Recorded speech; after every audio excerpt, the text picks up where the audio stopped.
Hey yo, what's up mga kahoy mga lodi? For today's video is gagawa naman tayo ng paddock stand ng motor natin. At bali mahogany wood pala yung gagamitin natin dito na kahoy. After pala malapisan at makuha yung tamang sukat nito is ikakat naman natin ngayon. Sa mga hindi pala nakakaalam, ang tawag dito is circular or tistisan. And super delikado to kapag hindi mo kabisado kasi na-try ko nang ma-aksidente dito. Ang nangyari kasi aksidenteng sumagi yung kahoy dun sa dulo ng talim and pumalik sa akin. At tumama dun sa baba ko, buti na lang hindi sa mata ko kasi kung wala na, ay nako, siguradong nabulag na ako. Sobrang lakas nga ng impact ng pagtalsik ng kahoy. At yun, pumunta kami sa ospital at natahi tuloy. Balik naman tayo sa ginagawa natin. Ayun, ginagawa naman natin is planer natin or pinapakinis natin yung kahoy. And dito rin natry kong ma-accident kasi na-planer ko yung daliri ko. Ay, muntik nang maputol. Grabe. And so yun, bali ganito yung gagawin natin. Simple lang na paddock stand. And bali itong swing arm niya, ito yung malalagay dito.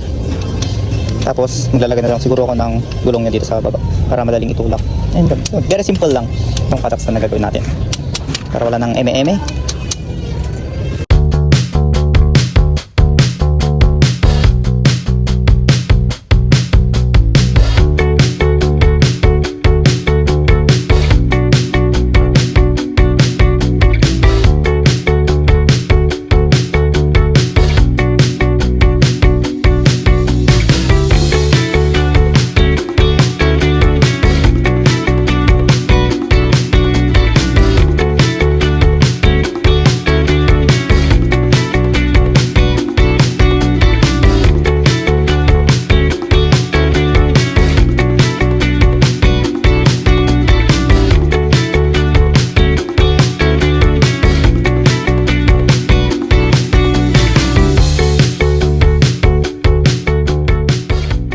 Voila! Ito na pala yung finished product natin na paddock stand. And super naalanganin ang mag-stand dito kasi super bigat. And syempre baka matumba ito. Mahirap na. Eh syempre di ko pa naman natutumba itong motor. Kaya super ingat ako dito sa motor na to.